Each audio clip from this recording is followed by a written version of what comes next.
I say that this race is about my family and it's about my home, I mean it. My brother lives here in Columbia. My sister lives here in Columbia. She goes to Mizzou. I have another brother who has his own landscaping business in the district. My mom, she's still in Saline County, so a little bit out of it. But my grandma, she's down in Otterville, Missouri, which is southern Cooper County. My dad lives in Dixon over in Pulaski County. This is about my family. So I want you to know that in 2017 is when this story really gets going for me. My husband was deployed for the second time to the Middle East. He's an Apache helicopter pilot for the United States Army. A month after he was deployed, I found out that I was pregnant with our first child. It took me 4 days to find him and to be able to get him on a phone so I could let him know that when he came home, he was going to be a father. When I finally did get in touch with him, I was terrified. I don't know what I thought having a kid would be like. I mean, there's nothing to prepare you for that. But I certainly didn't think that it would happen while I was alone when my husband was at a war in a place I wasn't allowed to know about, doing things I wasn't allowed to know about. I mean, I didn't see it going that way. But my husband, because he's the most amazing, incredible man I have ever known, was so excited. And he reminded me of something that we said to each other just before he deployed that summer, which is that in our family, we complete missions. He would complete his mission in Syria, and I would complete my mission to make sure that I had a healthy baby.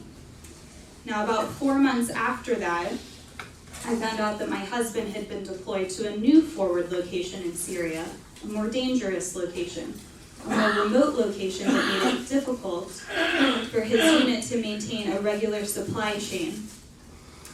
With the help of our local Kurdish allies, they were able to supplement my husband's unit with additional provisions, including food.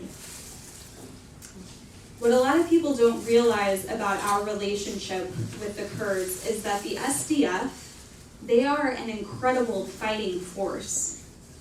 They are so effective that they are they are literally the boots on the ground going in. They are the infantry so that U.S. troops don't have to be. They are so trusted by our military that they give us coordinates for where air support, people like my husband, are supposed to target. That's how closely we work with them.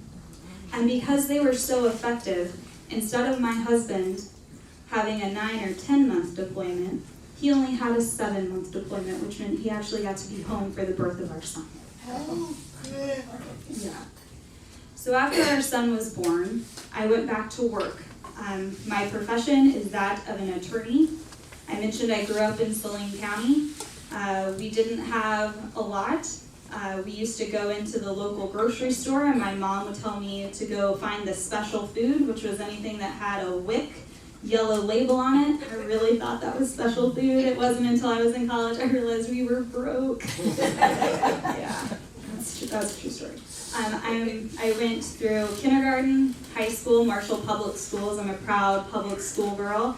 I worked my butt off working at Applebee's, waiting tables. I worked at Cato, selling clothes. I even worked for a little bit at the Comfort Inn, cleaning rooms. And I bartended at any little joint in town that could stay open and not lose its liquor license, which happens a lot in Marshall. We don't even have a bar. But I worked so hard that I put myself through college, and then I got into Harvard Law School. And so for the past 5 years, I have been working as a trained attorney and a graduate of Harvard. In my professional career, I have represented veterans before the Air Force Review Board, helping them upgrade their discharge status so that they can receive the benefits that they deserve. I have worked with the NRDC to help clean up fisheries around the world. I have worked on behalf of nonprofits representing girls from the ages of 8 to 14 who have fallen victim to the practice of female genital mutilation, a practice, by the way, that until the Trump administration reversed it, was illegal in the United States.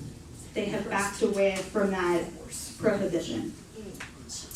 But the professional cause that I have been the most proud to do is represent a man by the name of Sean Williams, who at the age of 19 in 1993 was arrested for a murder he did not commit. We learned later that there were records putting him in a hospital 2 states away on the night of the murder that a detective hid.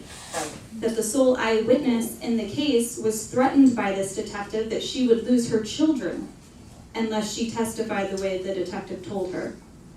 We presented that to the court, and on July 13th of 2018, I got to watch Sean Williams walk free after 25 very long, unjust years. So in December of 2018, when Donald Trump, in his infinite wisdom, decided to tweet that the war in Syria was won, and that we were now going to abandon our allies who helped my husband and his unit, I was pissed. I was. These are people who made sure that men like my husband could come home. And so I went to work.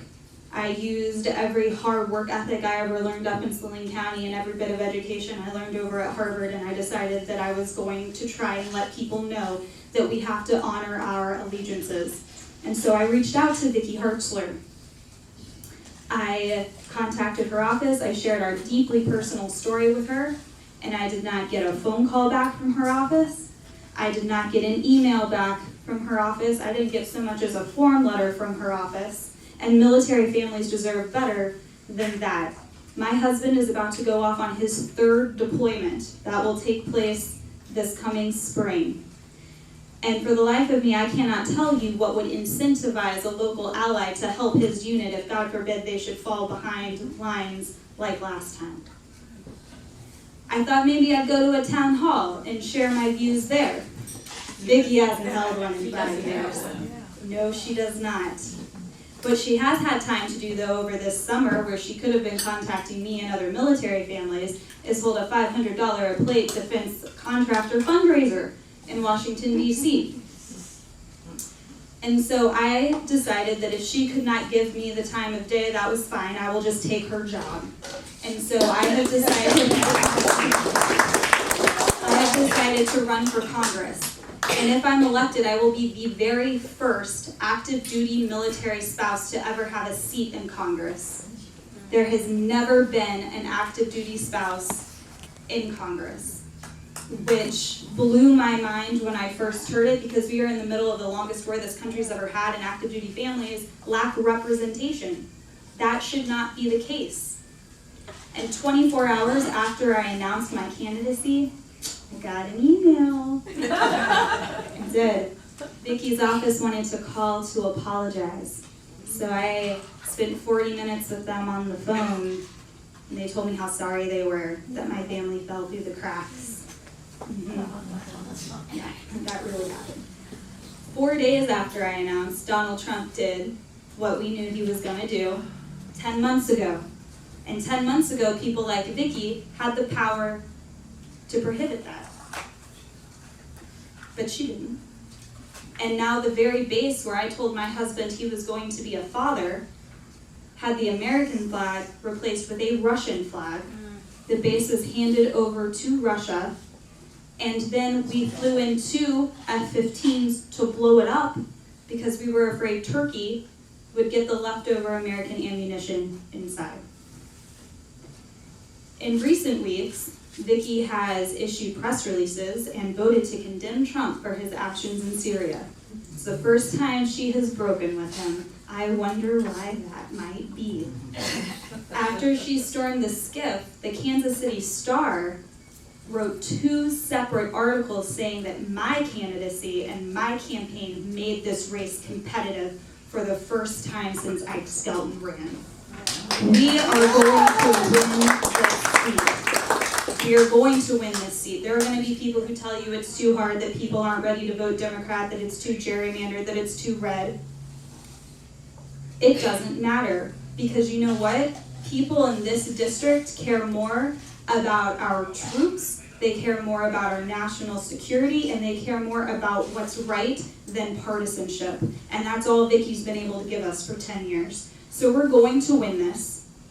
We are going to make history in this district come November 2020. And I really hope to have your support when that time comes. Thank you.